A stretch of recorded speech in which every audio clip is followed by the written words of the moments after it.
All right, I'd like to start with a simple question. Which do you prefer?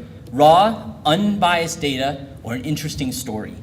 You might leap to the first one, but when it comes to how your brain understands the world, there's an indisputable preference for the latter. Let's take a quick look at something that we might see all the time. Here's some supply and demand data for some major career areas. Really quickly, can you find the outlier in this table?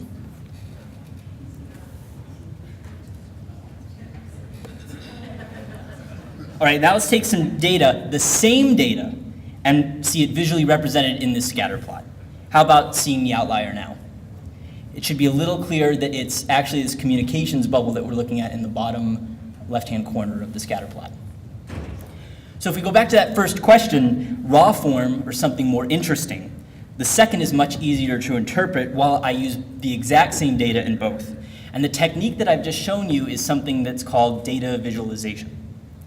So this might make sense, but if you think about how we always go about it, which is sort of templates in Excel maybe or PowerPoint, and not to pick on our faithful companion, but shouldn't we engage a process that engages our brains better when we think about how to represent our data? So every day we're bombarded with visual information. And what we're referring to here, though, is something that is automatically generated. It's based on real and non-visual data. It maps to a visual property, and ultimately it intends to communicate.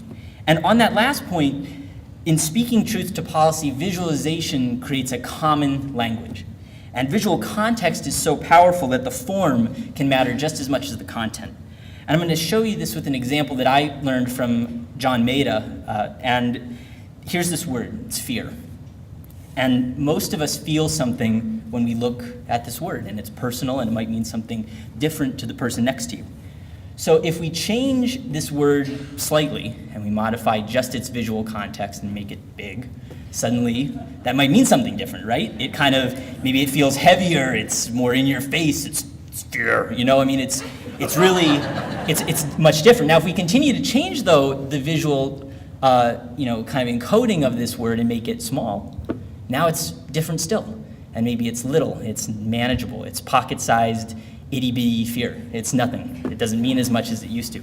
Now, if we continue to change that even one more time over and we get something that looks completely different, something like this, oh, right, hey, cool, Club Fear, it's down on 16th Street and Andy's buying drinks, this is great.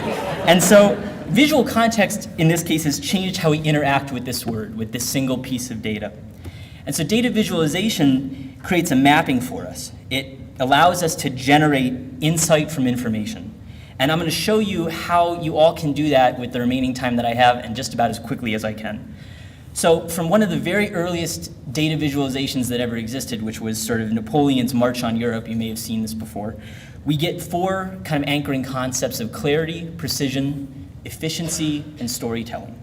And the way that we achieve this is by understanding how our brains perceive information visually. And we're going to use this kind of continuum here. And I apologize, I don't think the symbols have interpreted correctly, but basically they're position, length, angle, direction, shape, area, and color, ranging from the most accurate being position all the way down to color being the least accurate.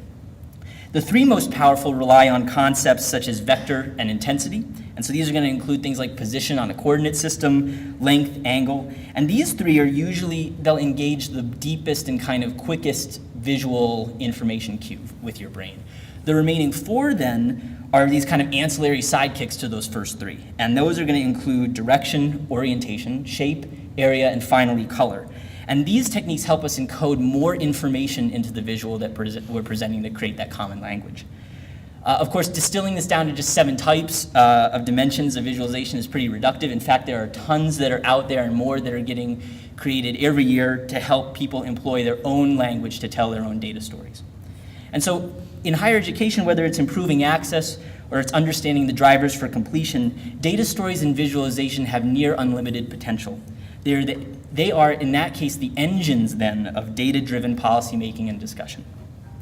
In fact, the need for improvements in this area of data visualization for higher education really shouldn't be much of an afterthought.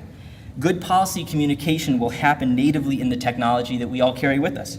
And whether it's the ones in our pockets or suitcases or the ones that we have with us all the time, data on demand is happening all the time, and you're doing it right now. And so finally, as we all come to the work of higher education policy, let's remember that data visualization is a crucial technique, and it's one that we can all use more effectively to generate some real data-driven impact. And thanks very much.